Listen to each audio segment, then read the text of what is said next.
Bom dia, senhoras e senhores, o episódio de hoje de Beyblade X tá pesado, viu? O que eu achava que o Oni era capaz de fazer, gente, esse Uma ele é muito pior, ele é muito mais maligno. E tem até Bey que eu não esperava que fosse aparecer hoje, mas sim, eles vão. Continuando onde a gente parou na semana passada, o Zero dá um Emperor Might pro Oni, já que por enquanto o Orochi Cluster ainda não tá pronto. E tem um Blader que tá pensando no Zero, que é o Burn, e de repente chega um tapete vermelho atrás dele e vem toda a música triunfante, porque lá vem a Karura com o vestido todo bonitinho, pétalas jogadas ao redor dela. Eu tenho certeza que ela tá entrando assim com esse vestido e todo esse destaque, porque se o Burn chamou ela para que elas finalmente vão se casar. Mas o Burn, por mais doido que ele seja, ele ainda não chegou nem um pouco nesse ponto e ele veio falar sobre os Cross que estão aprontando na cidade. Passada a abertura, a gente tem a novamente trazendo um flashback, explicando tudo o que tá acontecendo, sobre como o time Persona enfrentou os membros da família Cross, e a Nine fez as peças do Emperor Might, que ajudou os Bladers do time Persona, sobre como eles são o futuro que ela escolheu ao invés do Zero, e gerando um hype imenso sobre como o time Persona está defendendo a cidade e como eles são Bladers importantes. O Jackson e o Robin estão curtindo muita situação, mas a Meiko, a Nine e a Multi não estão gostando disso. E o Robin, a princípio, não entende o que é que há de ruim a gente ter a Torre X falando que a gente tá fazendo um bom trabalho, que a gente tá derrotando esse pessoal. E aí a Meiko explica que o motivo da Torre X tá fazendo isso é porque a B4 Base tá vendo a soberania deles meio que ameaçada, porque tem uma outra torre chegando na cidade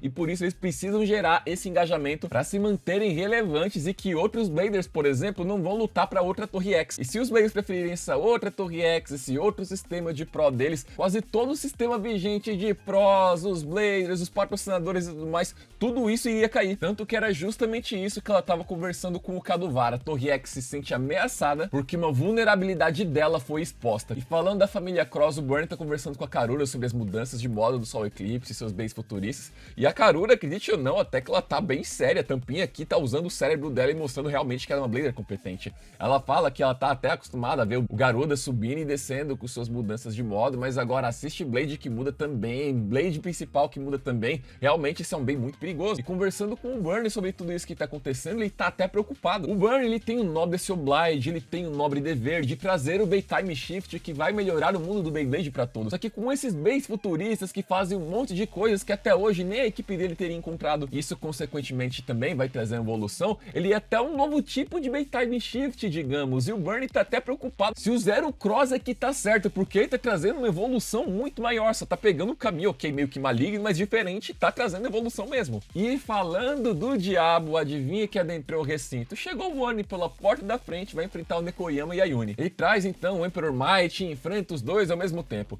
Os ataques vão pra cima do Emperor, nada acontece, mas quando o Oni resolve revidar a gente, olha o que é que aparece. O Oni cheio dessas linhas pretas e vermelhas com as mãos que vão pra cima da Yuni. Ela fica toda assustada de medo, o Bey vai pra cima, a menina toda em choque. O unicórnio Sting vermelho cai seco na arena como se ele não servisse pra nada, e digo mais, depois o Emperor Might ele vai pra Extreme Line, vai pra cima do Bey do Nekoyama, e gente, é a primeira vez que eu vejo o Nekoyama com medo. Ele faz os desafios lá no parque dele, que tem a parte do pensar, de sentir um pouco de medo, mas é ele que tá assustado, correndo do Oni que tá vindo com a mão vermelha, com um traço todo oscilante, e fica na mão dele e ele esmaga mesmo, terminando com a eclosão do Bey dele. O Burn não vai deixar seus colegas caírem traumatizados assim no chão, e ele reconhece, esse é o Emperor Might, que tem aquela Assist Blade Heavy, que foi utilizado no combo do time Persona. O Burn pergunta como é que ele tem esse Bey, e ele devolve, sim, esse Bey ele foi criado pela Multi, essas peças são utilizadas para reforçar os Beys de todo mundo do time Persona,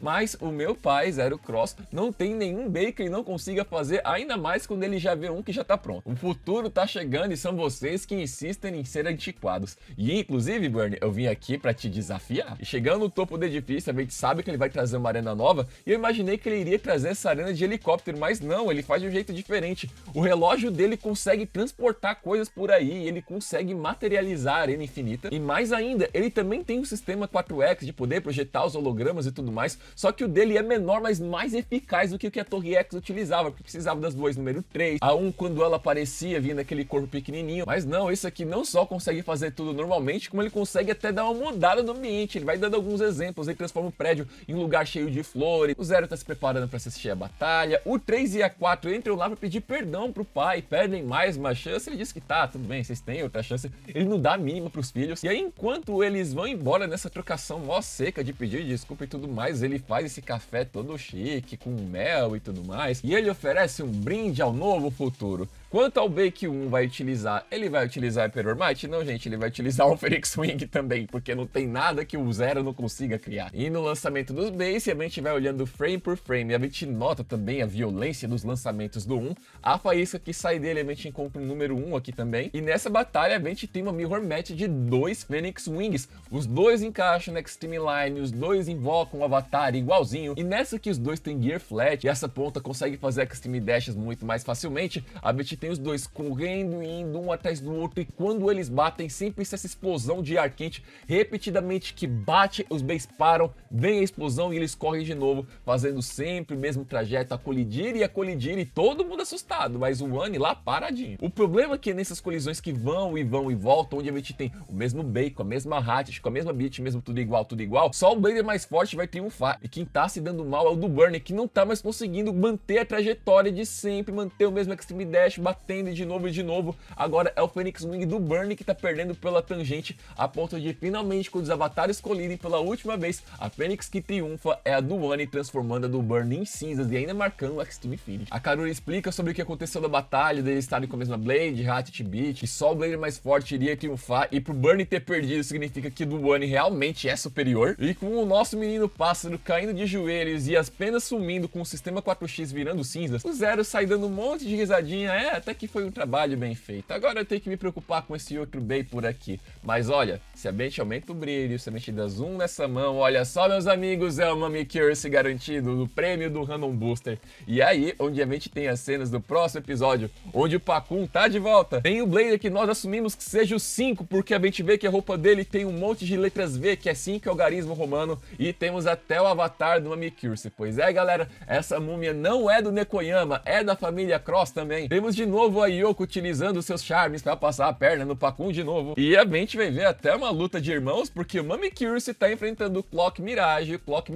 é do Wait. Vamos ver o que é que o menino do óculos vai aprontar semana que vem. E, gente, quais são os destaques do episódio pra mim? Primeiramente, sobre a Torre X hypar o time Persona, procurando utilizar o engajamento pra eles se manterem como a torre mais relevante, e principalmente essa representação pra lá de violenta do poder no One, dele chegando com essas linhas pretas e vermelhas, dando até uma relação do que a gente encontra na abertura. Quando a gente vê a Nine presa por essas linhas vermelhas, a gente tem até um pouco disso. E digo mais, se o One consegue trazer essa representação dessas linhas vermelhas e tudo mais, esmagando o coitado do Nekoyama na mão dele, imagina eventualmente quando a gente for enfrentar o Zero mesmo, se ele não tem um desse aqui pra pior. E outra, que com a chegada do 5 já nesse momento, junto com o Miccurse, a gente tá chegando aqui mais ou menos num território que a gente ainda não viu do mangá, e lhes digo que essas ameaças e todas essas coisas que eles estão aprontando episódio atrás de episódio, estão deixando a terceira temporada bem mais interessante que a segunda, porque você nunca sabe o que vai acontecer. Quem que vai aprontar, quais são os motivos, e quando eles dizem os motivos, são os motivos pesados, são os motivos terríveis. Se sem a gente entender muito o japonês, tendo só as legendas autodetectadas e traduzidas do YouTube, a gente já tá sentindo tudo isso aí,